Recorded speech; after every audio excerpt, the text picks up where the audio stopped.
오늘은 고린도후서 9장 1절로 5절 말씀 가지고 미리 연통한 축복을 받을 채비, 축복 채비라고 했는데요. 미리 연통한 축복을 받을 채비라는 주제로 말씀을 나누겠습니다. 첫 번째, 고린도후서 9장 1절로 2절, 거룩한 삶에 이르는 봉사직에 관하여. 여기 거룩한 삶이라고 하는 이 단어가 하기오스라는 단어인데, 이게 거룩하다는 단어예요. 이게 거룩하다는 단어가 복수로 쓰이면 거룩한 삶이 됩니다. 근데 그걸 성도들이라 이렇게 표현했어요. 뭐 성도라는 게 결국은 거룩한 삶을 살아야 되는 게 성도죠. 그렇게 이해를 하시면 되겠습니다. 첫 번째 1절, 왜냐하면 참으로 거룩한 삶에 이르는 봉사직에 관하여 네 삶에게 기록할 것이 나에게 넘친다. 그러니까 거룩한 삶에 반드시 필요한 게 뭐냐면 봉사직이에요. 봉사직, 디아코니아, 디아코네오라고 하는 봉사하다, 섬기다 이런 단어인데요. 그 봉사하다하고 섬기다는 좀 개념이 다릅니다. 섬긴다는 개념은 종적인 의미예요. 그래서 자유가 없죠, 거의. 근데 봉사라고 하는 것은 기쁨이 넘치는 거예요.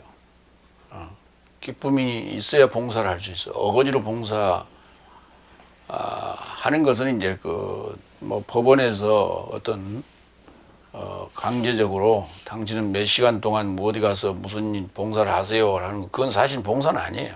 강제 노역이지.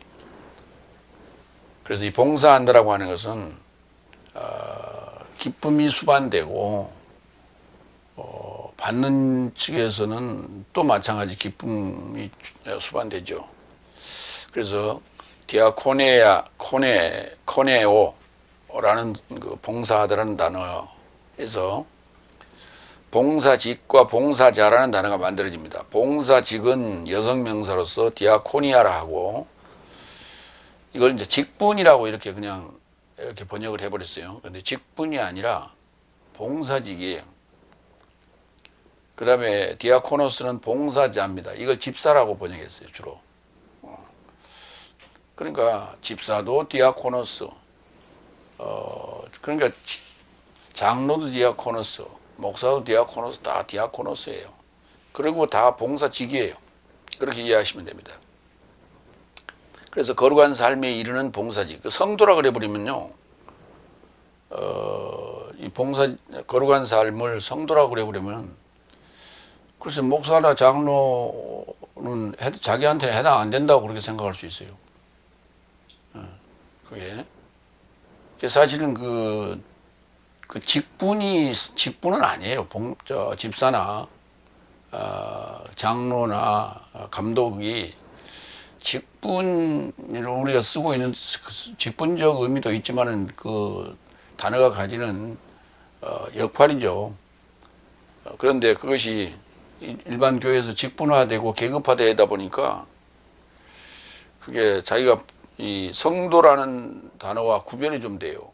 성도, 그것도 뭐 평신도 이렇게 말하죠.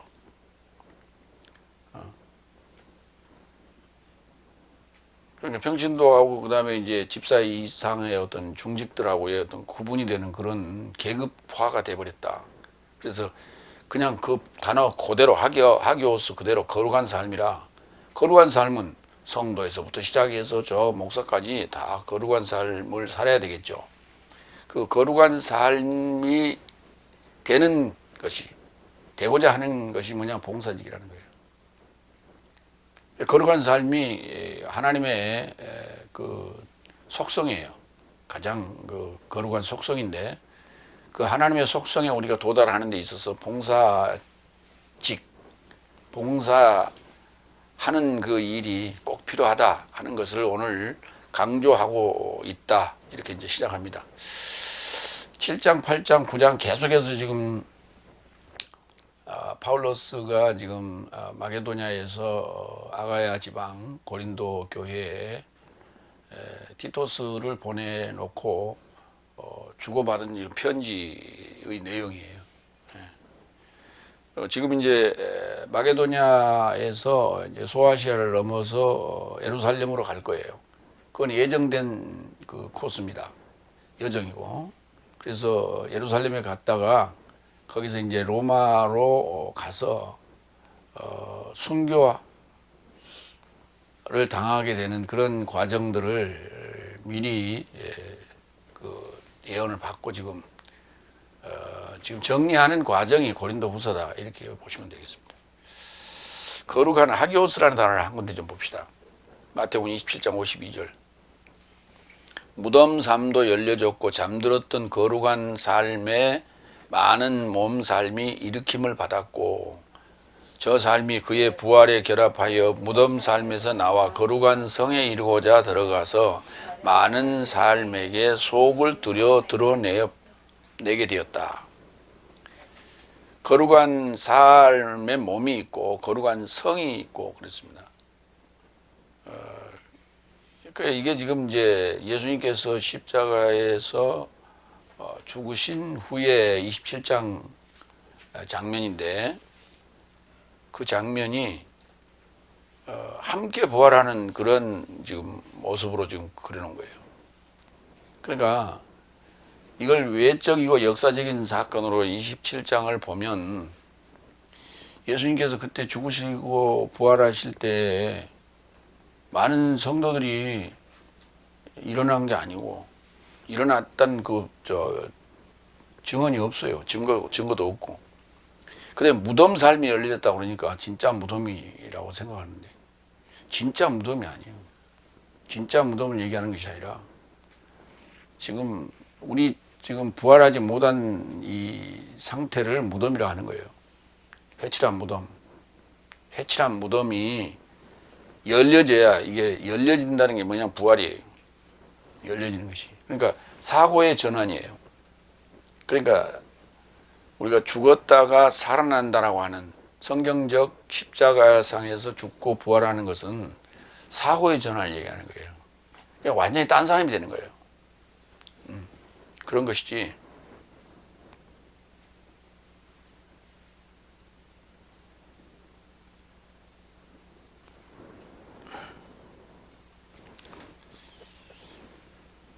이제 현상을 지금 그려놓은 게 아니다 하는 거예요.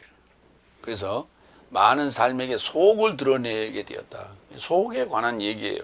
우리 마음 속에 관한 얘기를 지금 하고 있다. 그래서 거룩한 삶의 몸, 그다음 거룩한 성, 예루살렘을 얘기하는 새 예루살렘을 얘기하는 것이죠. 새 예루살렘에 들어가는 이제 일곱째 날로 들어가게 됐다는 얘기예요. 여섯째 날 십자가에 죽고 부활하야만이 일곱째 날로 들어가게 되는 거예요. 일곱째 날에 이제 새 예루살렘 성, 거룩한 성에 우리가 도달하게 되는 것이죠. 그 과정이 이제 봉사예요. 근데 지금 현재 우리 교회의 생활을 보면 다섯째 날에 그 기복신앙의 포인트가 전부 다 맞춰져 있어서 거기에 포인트를 좀 맞추고 있다. 근데 사실은 여섯째 날과 일곱째 날이 있는지를 모르기 때문에 거기에 목을 메고 있지만은 사실 그 결과는 결국 좋게 해피엔딩으로 끝나지 않습니다. 우리가 그걸 수많은 것들을 봅니다. 그 다음에 디아코니아라는 단어 한번 봅시다. 마태복음 이게 잘못 적어놓은 것 같네. 9장 같은데요. 27절 28절. 그리고 만일 내 삶 안에서 첫째가 되길 원한다면 내 삶의 종이 되어라. 사람의 아들은 봉사받으러 온 것이 아니라 봉사하러 왔고 그의 목숨을 많은 삶 대신 속전으로 줌과 같다. 이걸 이제 섬기다라고 번역을 했죠. 봉사하러 오신 거예요. 봉사. 그러니까 기쁜 마음으로 하신 거예요. 섬긴다라고 하는 게 굉장히 섬길 때 종의 입장에서 상전을 섬기는 것도 사실 우리가 안 입고 올 때가 많은데 상전이 종을 섬긴다고 한번 생각해 보세요. 하나님이 우리의 상전이신데 우리 섬기러 왔다. 글쎄 말은 그렇게 뭐 그냥 합니다. 일반적으로 그렇게 합니다만은 그게 그렇게 쉬운 게 아니에요. 그래서 우리가 교회 안에서도 장로나 목사나 집사들이 성도를 섬긴다. 그게요. 그래서 이중적인 삶이 되는 거예요. 그게 사람들이 보고 여럿이 있을 때는 뭐 그런 자세를 취한다 하더라도 실제 속 마음은 그렇지 않다고. 그래서 우리가 단어를 어떻게 채택하느냐라고 하는 건 굉장히 중요하다 하는 거예요. 그 다음에 봉사직에 대해서 한번 봅시다. 디아코니아. 사도행전 6장 1절로 3절. 이날 삶 안에서 제자 삶이 증가했는데 히브리인 삶을 향하여 헬라인 삶의 원망이 발생했다. 이는 저 삶의 과부 삶이 매일 봉사직 안에서 홀대받았기 때문이더라. 그래서 12삶이 제자 삶의 대다수를 소환하여 언급하되 하나님의 말씀을 제쳐놓고 내 삶이 식탁으로 봉사함이 만족스럽지 못하다. 그러니까 이 과부 삶이 매일 봉사직에서 홀대받았다는 얘기가 식탁 봉사를 했다는 얘기예요. 봉사직은 봉사직인데 식탁 봉사를 했다. 그런데 그 식탁 봉사하는 것이 만족스럽지 못하다. 그렇게 얘기를 했어요. 그런즉 형제 삶이여 네 삶에게 증언받은 성령과 지혜로 충만한 7 장정 삶을 살피라. 내 삶이 저 요구에 접하여 임명할 것이다. 그래서 내 삶은 기도와 말씀의 봉사직에 열중할 것이다. 그러니까 기도와 말씀의 봉사직이 있고 그 다음에 식탁 봉사직이 있어요. 그래서 네 삶에서 네 삶이 증언받은 네 삶이 증언받은 성령과 지혜로 충만한 7 장정 삶을 살피라. 이 7 장정 삶이 이제 그 식탁 봉사를 좀 돕겠다는 것이죠. 그래서 과부들을 어떻게 보면 과부도 지금 서러운데 그 매일 그 식탁 봉사를 했다 이거죠. 그래서 그들이 지금 대단히 불만이 많은 것이죠. 봉사자 디아코노스를 한번 볼까요? 고린도 후서 3장 5절로 6절. 내 삶은 어떤 것을 내 삶 자신에게서 난 것 같이 계산하여 자신으로부터 충분한 삶이 있다는 것이 아니라 오히려 내 삶의 충족은 하나님에게서 났다. 그리고 저가 내 삶을 새 언약의 봉사자 삶으로 충분케 하셨으니 문자가 아닌 오로지 영으로 하였다. 왜냐하면 문자는 죽이지만 영은 살린다. 새 언약의 봉사자. 새 언약의 봉사자. 문자가 아닌 영으로 했다. 그러니까 영으로 했다 이 말이 뭐냐면 요한일서 5장 8절에 보면은 물과 피와 영이라 그랬어요. 땅에서 증언하는 삶이 물과 피와 영이다. 그 영으로 한 거예요. 물과 피와 영으로 한 거예요. 물 세례, 피 세례, 그 다음에 성령 세례를 받고 그래서 하나님의 영을 가지게 된 것이죠. 그래서 영을 좇는 삶이 된 거예요. 그 영을 좇는 그 새 언약의 봉사자 삶이 삶으로 충분했다. 이렇게 자신을 이제 고백하는 거예요. 고린도후서에서 파울로스의 고백이죠. 두 번째로 갑니다. 2절. 왜냐하면 네 삶이 초월하여 네 삶의 간절함을 내가 알아본 것이니 아카이아가 작년부터 채비한 것을 나는 마케돈 삶에게 자랑한다. 그리고 네 삶에서 난 열심히 많은 삶을 자극하였다. 여기 이제 두 군데가 등장합니다. 마케도니아라고 하는 마케돈 사람들을 지금 지칭하는 거고, 아카이아라고 하는 곳이 이제 저 남부 지역 고린도가 속해 있는 곳이죠. 그러니까 지금 마케도니아 빌립보에서 지금 편지를 주고받고 하는 거예요. 그런데 거기서 지금 나는 그냥 있는 게 아니라 자랑을 하고 있다. 뭐에 대해서?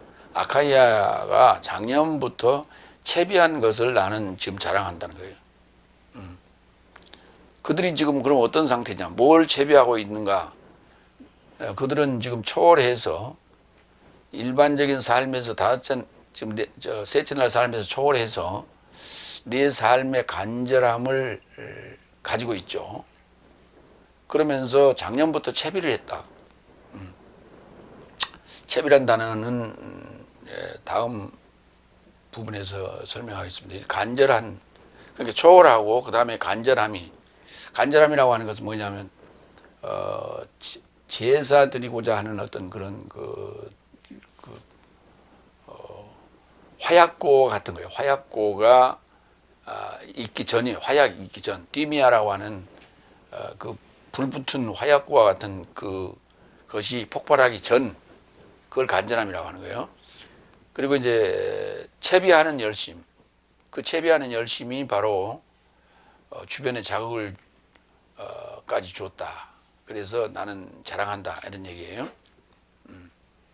그러니까 복음의 교제는 삶을 초월하게 하고 이는 간절함으로 말씀을 맞이하며 열심으로 채비를 하면 그 미담이 주변에 퍼져서 자랑거리가 아니겠는가. 그래서 나는 지금 마게도냐에서 아카이아를 지금 자랑하고 있다 이런 얘기예요. 간절함이 어떤 간절함인가 한번 볼까요? 그냥 뭔가를 기다리는 어떤 그냥 막연한 간절함이 아니라 사도행전 17장 10절로 11절을 봐요. 그러자 형제 삶이 곧장 밤으로 인하여 파울로스와 실라스를 베로이아에 이르고자 파송하여 베레아입니다. 저 삶이 유대인 삶의 회당에 이르고자 도착하여 들어가더라. 이 삶은 그러니까 파울로스와 실라스를 얘기하는 거예요. 이 삶은 데살로니케 삶보다 기족 삶이더라. 베로이카를 얘기하는 거예요. 베레아 사람들. 데살로니케 사람 삶보다 귀족 삶이더라. 이 삶은 모든 간절함으로 말씀을 맞이했고 나를 조차 성경 삶을 상고하여 이 삶이 이처럼 갖게 하소서. 그러니까 모든 간절함으로 말씀을 맞이했어요. 간절함으로 말씀을 맞이하는. 그리고 나를 조차 성경을 상고했어요. 나를 조차 벌써 그러니까 지금 마게도냐 지역에 그 베레아 데살로니가가 있는데 그게 제 위에는 빌립보, 그다음에 이제 마게도냐 데살로니가가 있는데 베레아 그 데살로니가가 있는데 그들이 그 중에서도 베레아가 가장 간절한 마음으로 말씀을 맞이했다. 그리고 나를 조차 성경 삶을 상고했다 그랬는데 그 나를 조차라는 말이 무슨 말이냐면 벌써 지금 마게도냐 지역이면 한 넷째 날에 속하는데 넷째 날에 속하지만은 복음이 들어가기 시작하면서 바로 복음을 가르쳤다는 거예요. 지금 현재 우리가 맞이하는 이런 넷째 날, 다섯째 날 복음의 내용이 아니에요. 일곱째 날 복음을 바로 가르쳤어요. 그렇게 이해를 하셔야 돼요. 그러니까 그들은 날이 뭔지를 알았어요. 지금 넷째 날 자기들이 속해 있지만 벌써 지금 여섯째 날에 있는 것처럼 그렇게 이해하고 맞이했어요.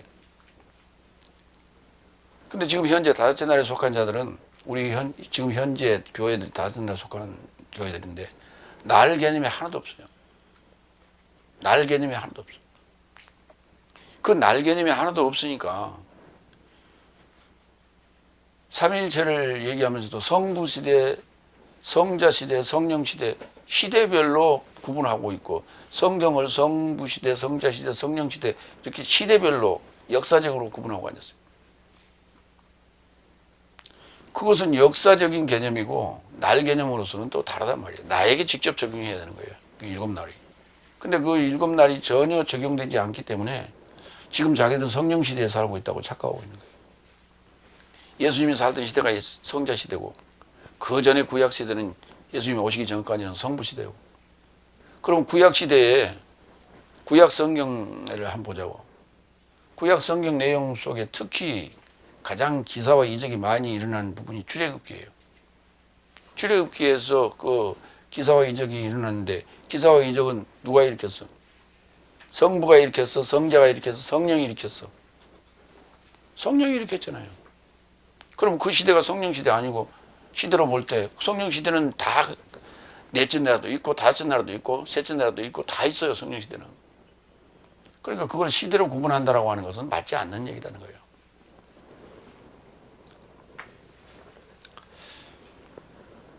열심에 대해서 좀 볼까요? 어떤 열심인가? 고린도후서 11장 1절로 2절을 봅시다. 원컨대 내 삶은 나의 작은 그것을 어리석음으로 용납하되 오히려 나에게서 용납하라. 왜냐하면 내가 하나님의 열심으로 네 삶을 열망한다. 그렇게 열심으로라는 단어와 열망한다는 단어가 같은 계열이에요. 열심으로라는 젤로스라고 하는, 이거 젤로 땅원 할 때 그 젤로지, 그 젤로스, 이건 열심 명사고, 그 다음에 열망한다, 그 젤로예요. 젤로에서 젤로스가 만들어지는 거예요. 그래서 열심으로 네 삶을 열망한다. 그러니까 목회자가 열심히 있어야 돼. 그리고 열망해야 돼. 열심으로 일을 해야 돼. 왜냐하면 내가 내 삶을 그리스도스인 한 남자에게 정결한 처녀로 제공하려고 중매하였다. 바로 이게 복음 전하는 게 다른 게 아니에요. 중매하는 일이에요. 그리스도인 남자에게 중매하는 일이다. 이런 열심이 있어야 된다 하는 얘기예요. 이제 그런 열심은 이제 우리가 성도들도 가져야 되고 목회자도 가져야 되지만, 오늘 이 본문에서 나오는 열심은 이제 우리가 초창기에 복음을 받았을 때 우리가 감사에 대한 열심, 감사를 표현하는 열심. 시간이 점점 가면서 감사가 사라져요. 감사가 사라져요. 지금 현재 여섯째 날에 들어온 사람들이 보면 감사가 없어요. 입으로만 감사해요. 입으로만 감사하고. 두 부류예요. 다섯째 날에도 감사 안 하던 사람들은 여섯째 날에도 감사 안 해요. 다섯째 날에 감사하던 사람들이 또 여섯째 날에 감사를 안 하는 분도 많아졌어. 근데 어떤 이들은 다섯째 날 배운 그 감사가 여섯째 날, 일곱째 날에도 계속 이어져요. 그러니까 그게 안에서 이 타오르는 띠미아가 필요해. 그것이 산제사로 지금 드려지는 거죠. 그게 그렇게 이해하시면 돼요. 오늘 이제 7장, 8장, 9장까지가 계속해서 지금 언급하고 있는 내용들이 복음으로 인한 믿음의 성장에 관한 부분과 아울러서 감사 생활에 대한 얘기인데, 그 표현을 개역 성경에서는 뭐 연보라고 하기도 하고 뭐 이렇게 표현을 했는데, 원어 성경에는 그 연보나 헌금이나 이런 부분, 그렇게 직접적인 표현은 없어요. 정성, 성실, 뭐 이런 단어들로 표현을 했지. 그러나 이제 9장에 와서 이제 얘기하고자 하는 내용들이 조금씩 이제 드러나기 시작합니다. 두 번째로 갑니다. 고린도후서 9장 3절로 4절. 내 삶은 초월하고 나누는 축복, 채비된 삶이다. 축복을 채비한 삶이다. 세 번째, 3절. 그래서 내가 형제 삶을 보냈다. 형제 삶을 보냈다.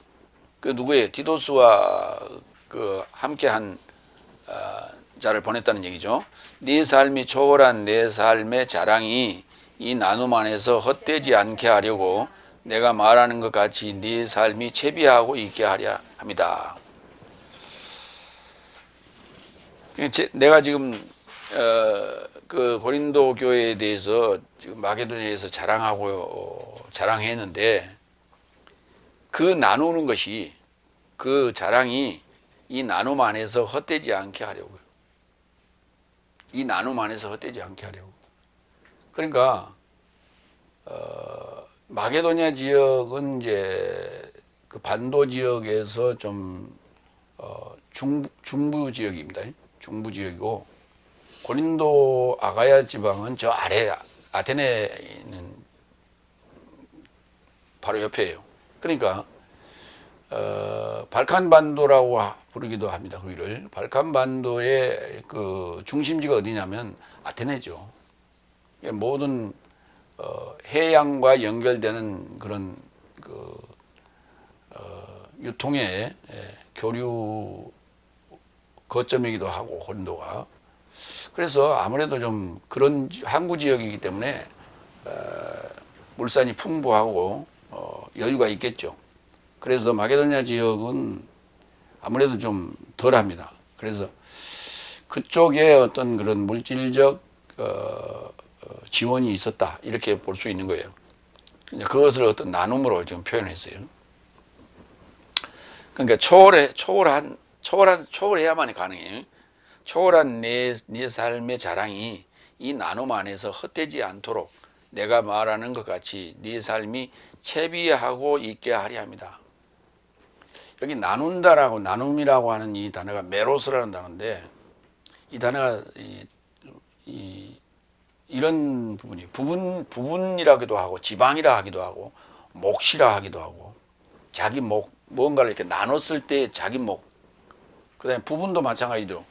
우리가 왜 피자 같은 거 나누면 되게 몇 조각으로 나눠요? 8조각으로 나누죠. 그 한 부분을 메로스라고 그러는 거예요. 나눔이에요, 나눔. 그게. 나눌 때 이렇게 공평하게 좀 나눠야 되겠죠. 고린도후서 1장 14절. 주 예수의 날 안에서 네 삶의 자랑이 내 삶인 것 같이 네 삶도 내 삶의 자랑이기 때문이니 네 삶의 부분적이라도 내 삶을 인식하였던 바와 같다. 네 삶의 부분적인 요소들이 내 삶을 인식하여 그렇게 지금 닮아가고 있다 하는 얘기예요. 네 삶의 자랑이 내 삶이고 내 삶의 자랑이 네 삶이고 그런 얘기니까 서로 지금 이게 복음 전하는 땅의 증인의 그 삶으로 지금 닮아가고 있다. 부분적이라도 이런 얘기를 하고 있어요. 그런가 하면 계시록 22장 19절 한번 볼까요? 만약 누군가 이 예언의 증서의 말씀으로부터 제거한다면 하나님은 생명나무로부터 그리고 거룩한 성에서 이 증서 안에 기록된 삶에서 그의 몫을 제거하실 것이다.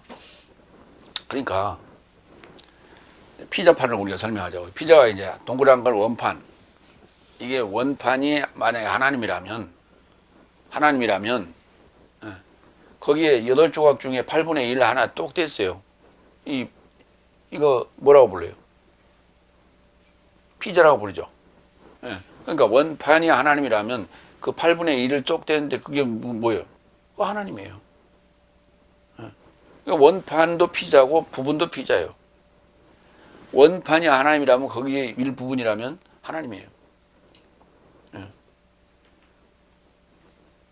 그것을 몫이라고 그러네요. 그걸 부분이라고 그러고 메로스라고 그런단 말이에요. 이걸. 그것이 그러니까 그 어떻게 보면 나눔이죠. 어떻게 보면 그게. 그래서 그 나눔 안에서 너의 자랑이 나눔 안에서 헛되지 않도록 네 삶이 채비하려 합니다. 이 채비라는 단어를 이제 봅시다. 이 채비라는 단어가 성경에 나오질 않아요. 번역하지 않았어요. 그냥 준비라고만 했어요. 근데 준비라는 단어가 실제 그 사전적으로 또 번역서에 준비하다라고 준비라는 단어를 채택한 단어를 보면 여러 개를 준비하다라고 다 몰아쳤어요. 그래서 이것도 준비하고 저것도 준비하고 다 준비하다예요. 그 준비가 아니에요. 채비하는 거예요. 이거는 왜냐하면 파라스큐아조거든요. 파라스큐아조. 이 파라스큐아조라고 하는 단어는 가까이 곁에 스큐오스 그릇입니다.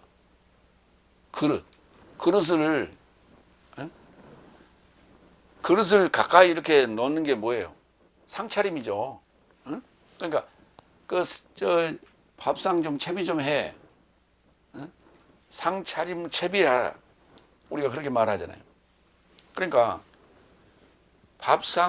우리가 밥상 앞에 앉아 있는 건 뭐예요? 밥을 지금 기다리고 있는 거죠. 그릇을 준비한다는, 빈 그릇을 준비한다는 것은 뭐예요? 뭔가 받고자 하는 거예요. 그 채비하는 거예요, 지금. 받을 채비를 해라. 자, 던진다. 받을 채비해라. 이렇게 얘기하잖아요.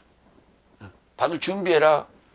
그러니까 정확하게 표현하면 뭔가를 위해서 그릇들을 이렇게 배열하는 거, 이걸 준비하는 거, 이런 거를 채비라고 그래요. 그래서 준비하고 채비하고는 좀 다른 개념이에요. 그래서 채비하다라는 단어로 이해를 해야 돼요. 사도행전 10장 9절로 10절 쓰인 대로 한번 봅시다. 다음 날 저 삶이 길을 가다가 그 성에 가까웠는데 페트로스가 6시경 기도하려고 지붕에 접하여 올라갔다. 그가 시장하게 되어 맛보기를 원하자 저 삶이 채비하는데, 그렇죠, 상을 준비했다 이 말이에요. 상을 그릇들을 갖다 놓고 이렇게 채비했다고. 전율이 그에게 접하여 덮쳤다. 뭔가 쫙 왔다. 그러면서 보자기에 짐승들이 보자기에 이렇게 쌓여서 내려오는 걸 봤죠. 고린도전서 14장 8절. 또한 나팔이 분명치 못한 음성을 준다면 누가 전쟁에 이르고자 채비하겠는가? 전쟁 채비해야 돼. 전쟁 채비. 챙길 거 챙기고, 챙길 거 챙겨 나가야 전쟁에 가서 뭐 총도 쏘고 활도 쏘고 칼도 쏘고 그럴 거 아니에요. 채비하는 거예요. 채비. 그러니까 준비하고 예비하는 것은 좀 여유가 더 있는 거예요. 그러니까 전쟁을 준비합시다 하는 것은 우리가 뭐 10만 양병설이 뭐 이런 거예요. 그러니까 대비해서 뭔가를 대비해서 준비하는 거예요. 그건 아직 일어나지 않았어요. 전쟁이. 그러나 채비하는 것은 뭐냐면 지금 당장 나가야 돼. 준비하고 나가야 돼. 그걸 채비라고 그래요. 참 우리나라 말이 참 어렵습니다. 이렇게. 근데 그 적절한 단어들을 채용해야 되는데 그렇지 못했어요. 오늘 좀 새롭게 등장하는 단어가 채비하는 단어. 여러분들도 그 새롭게 단어들이 나오거나 어려운 그 단어들이 있으면 핸드폰이나 그 홈페이지에 네이버 같은 데서 사전에 찾아봐요. 사전 찾아보는 연습을 많이 해야 돼요. 네 번째, 만약 마케돈 삶이 나와 함께 가서 채비되지 않는 네 삶을 발견한다면 네 삶은 말할 것도 없고 이 실상 안에서 채비되지 않는 상황이 실상 안에서 아무튼 내 삶에 부끄러움을 당치 않겠느냐. 무슨 말인지 이해가 되시죠? 응? 마케돈에 지금 있는데 나와 지금 마케돈 사람들이 함께 있는데 만약에 이제 그 아카이아로 갔을 때 너희가 채비가 안 돼 있다면, 뭔가 대접할 채비가 안 돼 있다면, 맞이할 채비가 안 돼 있다면, 축복받을 채비가 안 돼 있다면, 뭐 네 삶은 말할 것도 없고 네 삶은 부끄럽지. 내 삶도 부끄럽다고. 나도 그렇게 있는데 우리가 그렇게 교육해놨기 때문에 우리도 부끄럽다 이게. 그런 얘기예요. 자, 여기 그 실상 안에서 그랬죠. 이렇게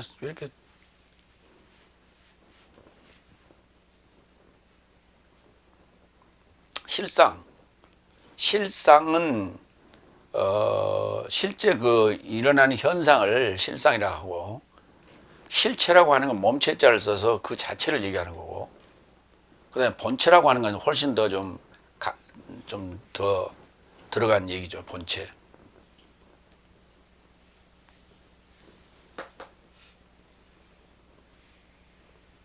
어수네 그렇게 가만히 있지. 히브리서 1장 3절. 저는 영광의 강체시며 그 본체의 모습이시다. 이렇게 번역했는데 그 실체라는 단어예요. 실체. 저는 영광의 광채시며 누구예요? 예수님을 얘기하는 거죠. 근데 그 본체의 모습이다. 이 본체 또는 실체 또는 실상이라는 이 단어는 휘포스타시스라는 단어인데, 휘포 뭐뭐 아래, 그늘, 뭐에 서 있는 거예요. 지금 뭐뭐 아래 서 있는 거예요. 그러니까 이걸 뭐냐면 우리말로 표현하면 슬하, 부모의 슬하에서 아주 우리는 다복하게 컸습니다. 뭐 이런 표현들을 쓰잖아요. 왜 우리가 뭐 이력서나 자기소개할 때 그 슬하라는 단어의 개념이 슬하, 뭐뭐 아래 서 있다. 그러니까 그 부모의 그대로 영향을 그대로 받았다, 똑같이 받았다는 거예요. 그걸 본체 또는 실체 이렇게 얘기하는 거예요. 그의 능력의 말씀으로 모든 삶을 감당하시며 그 자신으로 인하여 나의 죄진 삶에서 청결을 행하시고 높은 삶 안에서 위엄의 우편 안에 앉으셨다. 예. 히브리서 1장 3절. 예수님에 대한 표현을 지금 쓰고 있는 거예요. 본체 또는 요새 본질 뭐 이런 말을 쓰는데 삼위일체를 얘기할 때 자꾸 이렇게 얘기합니다. 어? 본질은 같은데 위가 셋이다. 어? 위가 셋이다. 위가 셋이다. 위가 셋인데 본질이 같다. 그런데 한 몸이라는 거예요. 그러니까 그것을 설명을 하면 이렇게 설명하죠. 내가 오늘은 이제 목사님이고 집에서는 남편이고 애들한테는 아빠고 이렇게 본질 나는 변하지 않아요. 본질은 변하지 않았는데 역할은 새 역할을 하고 있다 이 말이에요. 새 역할을 하고 있다. 그렇게 이렇게 지금 설명을 하는데 이렇게 설명을 하면 양태론이라고 그래요. 양태론이라고 이단 사설입니다. 그러니까 그러면 다르게 해보자고. 다르게 해보자고. 쌀이 있지 쌀. 쌀로 가지고 우리가 만들 수 있는 게 뭐 있어요? 밥이 있죠. 그 다음에 쌀로 만들 수 있는 게 뭐 있어? 떡 있죠. 쌀로 뭣도 만들어요? 과자도 만들죠. 어? 뭐 쌀 튀겨서 과자도 만들고 그렇게 하는데 본질은 쌀이죠. 재료가 쌀이니까 본질이 쌀이에요. 근데 이게 일체예요? 밥, 떡, 과자 이게 일체입니까? 일체가 될 수가 없죠. 일체가 될 수가 없어요. 야, 떡 먹으라 그러면 손만 가지고 있으면 되고 과자 먹으라 그러면 손만 가지고 있으면 밥 먹으라 그러면 손만 가지고 먹습니까?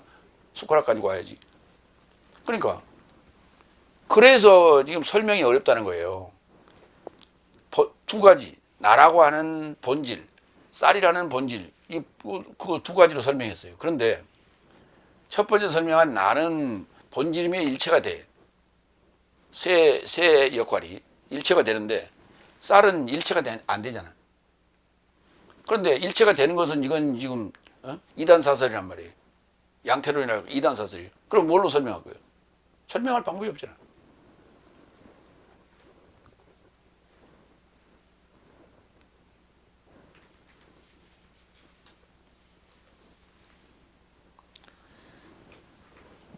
그러니까 나라의 복음을 이해하지 못하면 삼위일체는 설명할 수가 없는 거예요. 근데 삼위일체를 설명하면서 1 곱하기 1 곱하기 1로 설명하면 될 것 같다. 나라의 복음은 뭐예요? 나라라고 하는 나라의 구성 요소가 국민 주권 영토 아니에요. 국민 주권 영토는 본질이 똑같습니까? 본질 틀려요. 각자 다른 거예요. 각자 다른 본질을 가지고 있는데 이 세 개가 합쳐지면 일체가 되는 거예요. 나라라는 일체가 돼. 그 희한하잖아요. 아까 쌀은 요 세 가지가 있지만 이건 일체가 될 수 없잖아요. 본질은 같은데 일체가 안 되잖아. 근데 나라의 국가의 3대 요소는 본질은 다른데 일체가 된다니까. 이 본질은 다른데 일체가 될 수 있는 이걸로 가지고 설명해야지. 아무도 이거 가지고 설명하지 않아. 왜? 나라의 복음을 모르니까. 나라의 복음이란 단어 번역도 안 돼 있어. 마태복음 4장 23절, 9장 35절, 24장 14절에 있는 나라의 복음에 대해서 알지도 못해. 그러니 설명할 방법이 없지. 본체에 대해서요. 자, 히브리서 11장 1절도 봐요. 믿음은 소망하게 된 삶의 실체 또는 실상이에요. 실체예요. 믿음은 반드시 그러니까 뭔가를 소망하고 그것을 얻어야 돼. 응? 뭔가를 믿음이라는 게 그렇잖아요. 뭔가를 내가 갖고 싶다. 뭔가를 소망한다. 그런 그걸 믿음을 가지고 해야지.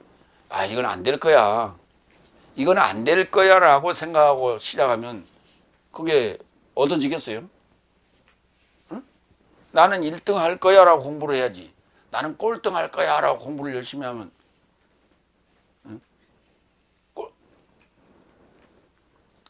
공부 안 하면 꼴등 되지. 그러니까 내가 뭔가를 소망하고 내가 뭔가를 바란다라고 하는 것은 믿음을 가지고 시작해야 돼요. 세상 일도 마찬가지. 세상 일도 마찬가지. 그리고 그것은 반드시 얻어야 돼. 손으로 이렇게 만질 수 있고 눈으로 볼 수 있어야 돼. 그게 실체예요. 그렇게 믿음은 우리가 믿음을 가졌다. 예수 그리스도를 믿었다 하면 반드시 예수 그리스도를 만나야 되는 거예요. 만질 수 있어야 돼요. 왜? 그 실체를 봐야지. 그런데 보지 못하게 된 사건, 보지 못하게 된 상황은 책망이라고요. 믿음은 있다 하면서 뭔가를 소망했는데 보지도 못했다. 그러면 당연히 책망이에요. 근데 무슨 이걸 또 믿음이라고 해놨어. 응? 엘렌 코스란다는데 번역도 엉망으로 해놨어. 보지 못하게 된 사건의 책망이라고요. 그러니까 보는 자는 소망하게 된 삶은 실체를 만나는 거고 실체를 보게 되는 것이고 보지 못한 자는 책망이에요. 어디가? 지옥 가는 거지. 왜냐하면 장로 삶이 이것 안에서 증언받았다. 장로 삶이 믿음의 선진들이라고 표현하는 그들은 장로 삶이라고 그러는데 그들이 그 히브리서 11장에 나오는 그 믿음의 그 장로 삶이 증언받았다고요. 봤어 못 봤어? 아직 못 봤다니까. 구약에 등장하는 그 장로 삶인데 믿음으로 여섯째 날, 일곱째 날을 소망했는데 보지는 못했다니까. 그러고 죽었다니까 다. 그런데 그것이 그럼 그들은 뭐냐? 그러면 개죽음이냐? 그게 나의 다섯째 날까지란 말이에요.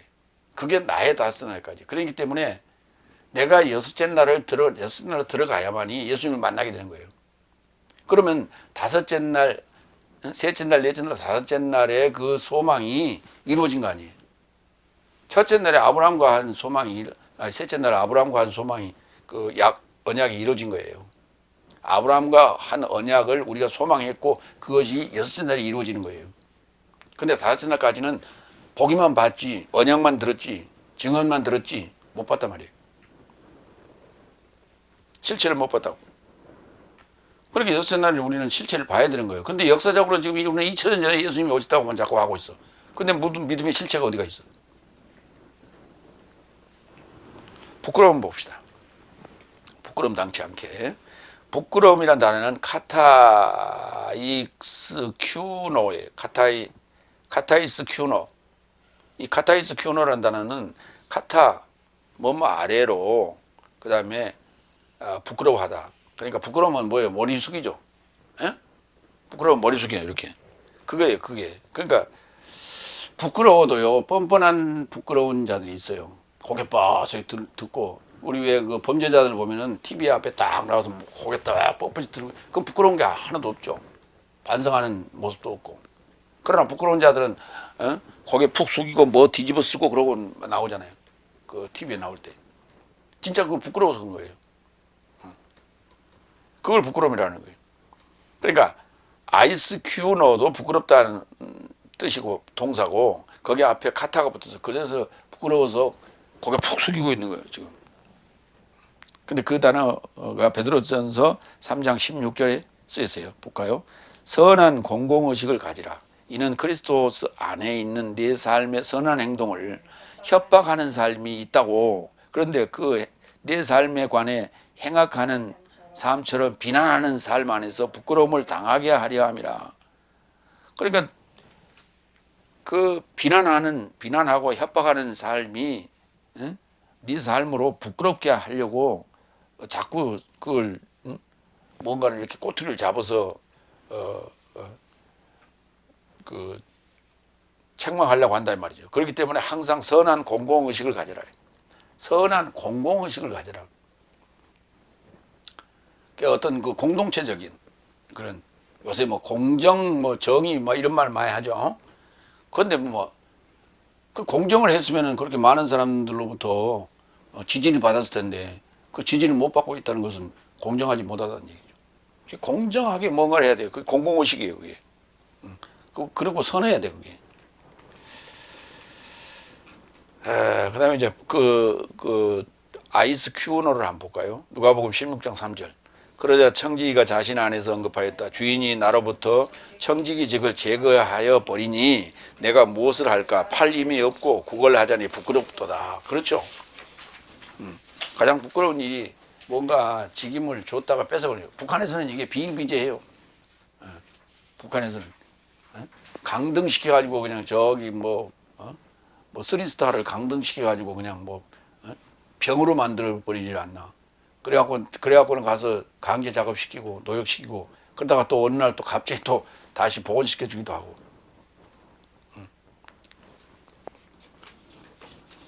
이제 우리 믿음의 식구들 입장에서는 이 봉사직을 특히 이제 직분 가르치는 직분을 받았다가 그것을 뺏기는 그런 지금 설명을 하고 있는 게 청지기직이죠. 베드로전서 4장 16절도 볼까요? 그러나 만약 그리스도스인 같이 고난을 받거든 부끄러워 말고 이 목 안에서 하나님을 영화롭게 하랴. 이 목, 부끄러움, 고난을 받는 요 목, 고난의 목. 하나님을 영화롭게 하라. 그러니까 현재의 삶이 고단하고 힘들고 어려울지라도 항상 우리가 하나님을 영화롭게 하고 하나님께 감사하는 이 마음을 갖지 않으면은 안 돼요. 이게 영원하진 않아요. 잠깐 지나가는 한 부분이에요. 몫이에요. 8판 피자 한 판에서 8조각의 한 부분이다. 이렇게 생각하면 돼요. 현재 내가 당하고 있는 고난이 반드시 이 고난이 내 인생의 전부는 아니에요. 그래서 어느 부분이에요. 지금 그 부분을 지금 통과하고 있는 거예요. 왜 우리가 그 LP판 돌리다 보면 한쪽에 약간 그 흠이 나가지고 거기 탁 넘어가는 순간에 이상한 소리 나죠. 그 부분에만 그런 거야. 그 부분에만 흠이 있어서 그 부분 돌 때마다 또 그게 그런 현상이 오는 거예요. 예, 거기 지나면 또 괜찮아요. 그러니까 고난 받거든 부끄러워하지 말고 이 고난 안에서 하나님을 영화롭게 하라. 굉장히 중요한 얘기예요. 세 번째로 갑니다. 고린도후서 9장 5절. 미리 연통한 네 삶의 축복을 온전케 하려고. 그러니까 이 축복을 미리 연통해 줬다고. 미리 연통해 줬다고. 연통이란 단어 여러 차례 얘기했죠. 먼저 5절 읽겠습니다. 그런즉 저 삶이 네 삶에 이르고자 미리 가서 미리 연통한 내 삶의 축복을 미리 온전케 하려고 형제 삶을 위로하도록 내가 강제적 지도하였으니 이것을 준비하고 있으면 이같이 축복 같고 탐욕 같지 않게 하렵니다. 여기 이제 그 7장, 8장, 9장에 얘기하고자 하는 핵심이 이제 오늘 여기서 등장하기 시작해요. 미리 연통한 것. 앞서 미리 에판겔로 하는 거예요. 에판겔로. 미리 약속한 게 아니라 미리 연통한 거예요. 미리 연통한 게 뭐냐면 6째 날, 7째 날 복까지를 다 지금 설명했다 이 말이에요.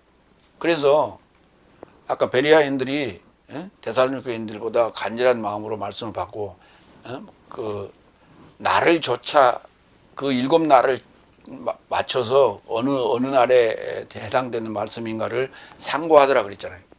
지금 벌써 넷째 날 교회예요 거기가. 그런데 복음은 진짜 백이 엑기스를 갖다 집어넣어 버린 거예요. 넷째 날에 맞는 복음을 준 게 아니라 6째 날, 7째 날 복음을 준 거예요. 6째 날이 받을 복음을 준 거예요. 그러니까 그들은 지금 7날에 대한 개념이 벌써 머리에 들어와 있었고 그것을 좇아서 말씀을 대입해서 봤다는 얘기예요. 그런데 거기 안에 뭐가 있어요? 복이 있다고. 축복, 율로기아. 이 율로기아가 뭐냐면 좋은 말씀이에요. 그 좋은 말씀이 복이에요.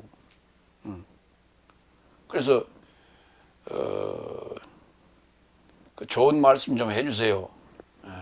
좋은 말씀 좀 해달라. 우리가 그런 이제 부탁을 하죠. 그러니까 아니 우리가 이제 이것도 율로기아도 지금 여기서 연보라고 이렇게 번역을 했는데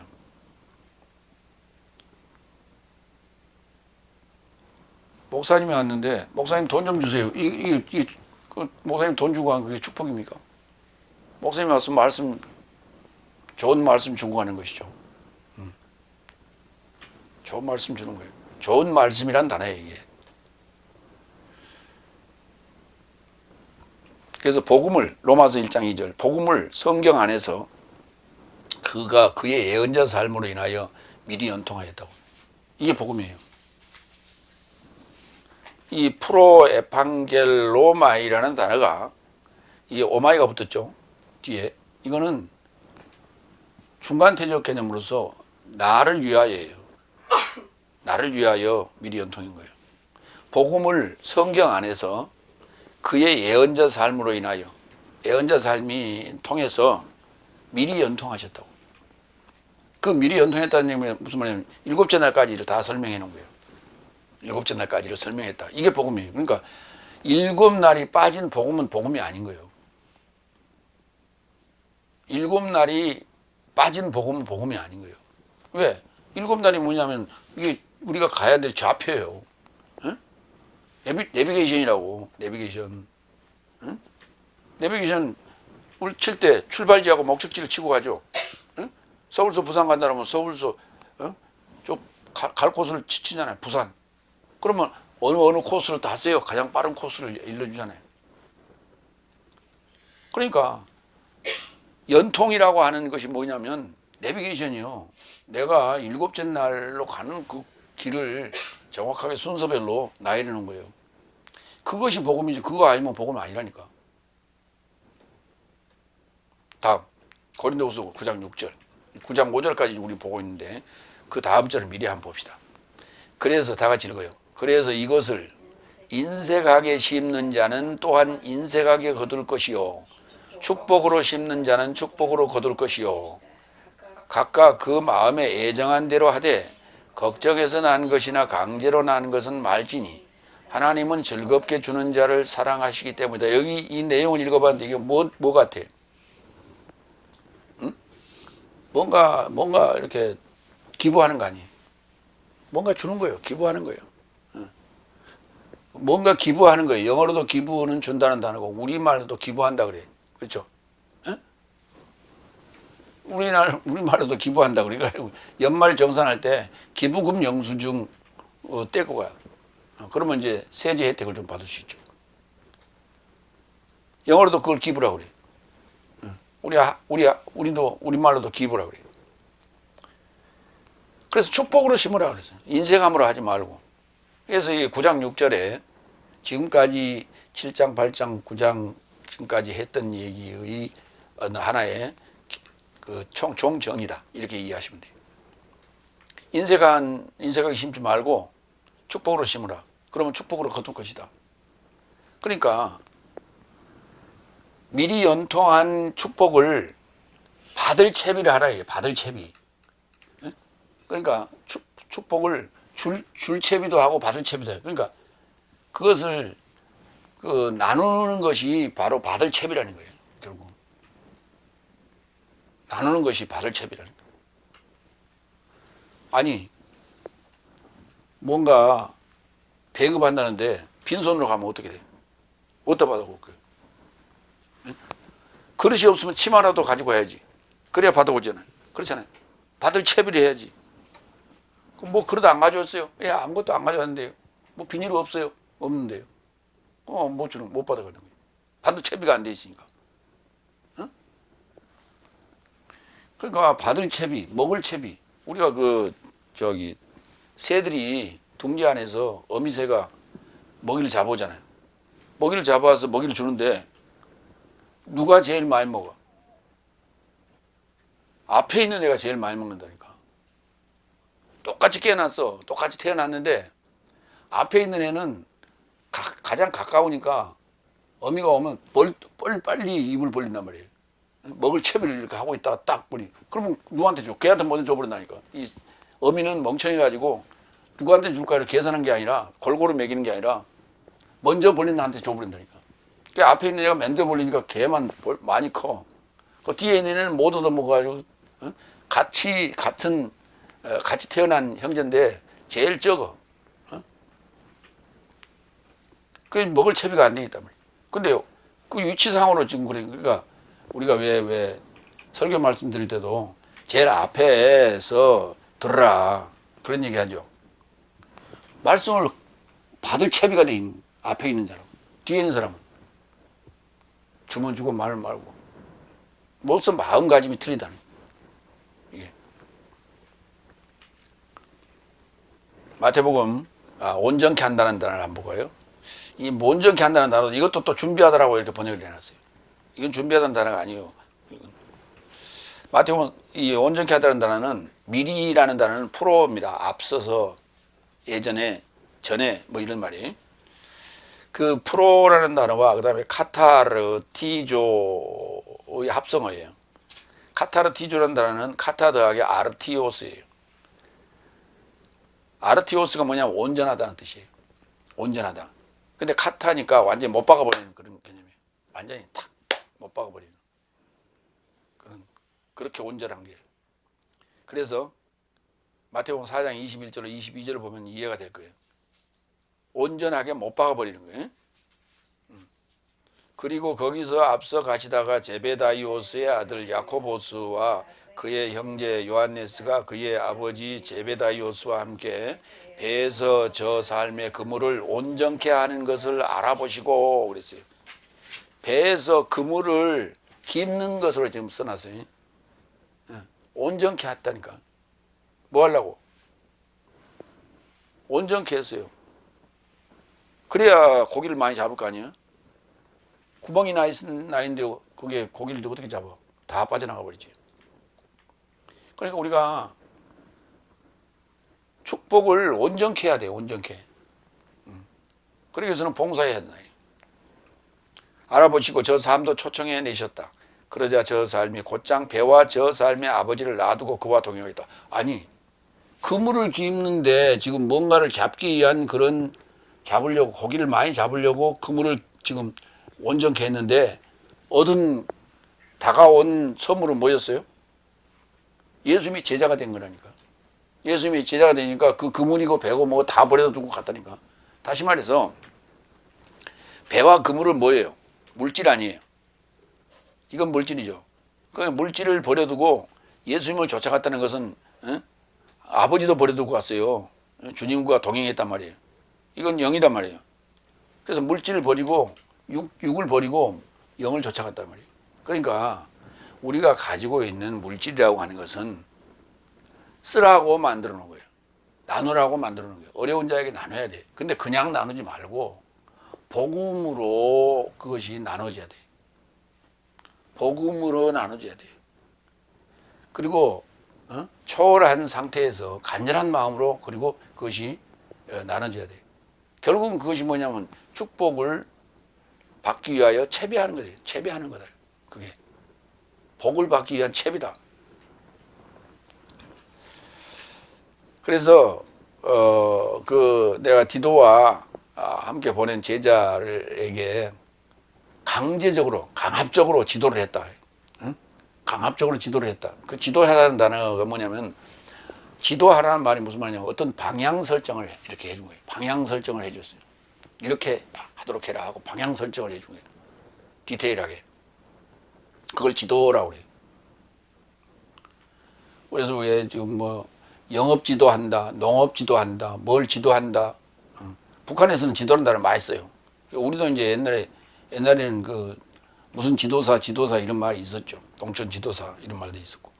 요즘 지도한다는 말을 많이 안 씁니다.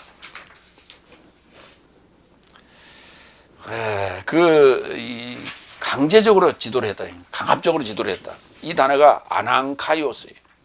아낭카이오스. 디도서 3장 13절 14절 봅니다. 법사 제나와 아볼로를 서둘러 앞서 보내라. 저 삶에게 부족함이 없이 하려 함이라. 또한 저 삶이 필요한 요구에 이르고자. 그 필요한이란 단어가 아낭카이오스예요. 필요한 요구에 이르고자 내 삶보다 좋은 일에 앞서기를 배우게 하라. 내 삶보다 좋은 일에 앞서기를 배우게 하라. 누구 보고? 제나와 아볼로스를 보내면서 그렇게 하라는 얘기. 이는 열매 없는 자가 되지 않게 하려 합니다. 열매 있어야 되겠죠. 구원의 열매가 있어야 되겠죠. 그러기 위해서는 뭐야 했어요? 아까 인생함으로 심지 말고 축복으로 심으라 이런 얘기 있어요. 히브리서 11장 24절로 26절. 믿음으로 모세스는 크게 되자 바로의 공주의 아들이라 일컬음을 받기를 거절하고 잠시 죄의 향락을 갖는 것보다 하나님의 백성으로 함께 박해받기를 더욱 선호하니 크리스토스에 속한 수모를 아이굽토스 애굽 안의 보물보다 더 큰 부여로 지도한 것이 방향 설정을 해줬단 말이에요. 그가 보상에 이르고자 멀리 본 것이다. 그래서 방향 설정을 했죠. 지도했단 말이에요. 큰 부여, 애굽의 보물, 큰 부여를 버렸단 말이에요. 그리고 그걸 지도한 것이 뭐냐면 멀리 본 거예요. 지금 모세가 몇째 날 사람이에요? 넷째 날 사람이죠. 근데 뭘 봤어? 여섯째 날을 봤단 말이에요. 여섯째 날을 봤어. 그러니까 모세가 받은 게 뭐예요? 복음을 받았다니까. 그래서 믿음의 장로 삶에 모세도 들어간단 말이에요. 여섯째 날, 일곱째 날을 봤단 말이에요. 그렇기 때문에 그 애굽의 거기 부여에 거기에 빠져서 그것 때문에 집착하지 않았다고. 그걸 버리고 광야로 떠나갔잖아요. 그걸 버리고 교회로 광야 교회로 나왔잖아요. 그러니까 가진 물건, 가진 물질에 대해서 그것을 나눌 줄 알아요. 이게 하나님 받은 은혜지. 그냥 그거 꽁꽁 싸매고 있으면 누가 가져갈 때 가져가나? 죽을 때 가져가? 그냥 버리고 가지. 근데 그걸 어디다 써야 될지를 우리가 잘 알아야 돼. 그러나 지금 세상에서는 보면 자기 이름을 내는데, 자기 이름을 표시하는데 꼭 써. 그렇지 않으면 잘 안 써요. 자기 이름을 표시하는 데 쓰지 마시고 복음을 위해서 쓰시라고. 어디가 진짜 복음이 가지고 있는가? 진짜 복음을 가진 곳에 쓰라고. 진짜 복음을 가진 자는 지금 이거 나눠도 오지를 않고 알아듣지도 못하고 그러니 이 형편이 돼가지고 지금 일 다니면서 지금 이거 복음 전하고 있잖아요. 자비랑 하면서 하고 있잖아요. 세상에 돈은 넘쳐요. 믿는 자들이 가진 돈도 넘쳐. 근데 찾으려 하지 않고 자기 생색내는 데는 돈 써요. 오늘 지금 파울로스가 얘기하는 것은 이거예요. 너희들이 가진 그 물질 풍요로운 거, 그럼 너희가 초월했다면은 그 받은 은혜에 대한 감사로 축복을 채비하는 거예요. 축복받을 채비를 하라는 거예요. 오늘 지금 티토스와 함께한 일행을 보낸 이유가 바로 그런 것이다. 그러니까 그들을 잘 대접하고 있는 자는 넉넉하게 대접하고 없는 자는 없는 대로 대접하라. 그리고 형제 삶이 궁핍하거든 나눠라. 그래서 초대교회 이제 사도행전에 보면은 아나니아와 삽비라 얘기가 나오죠.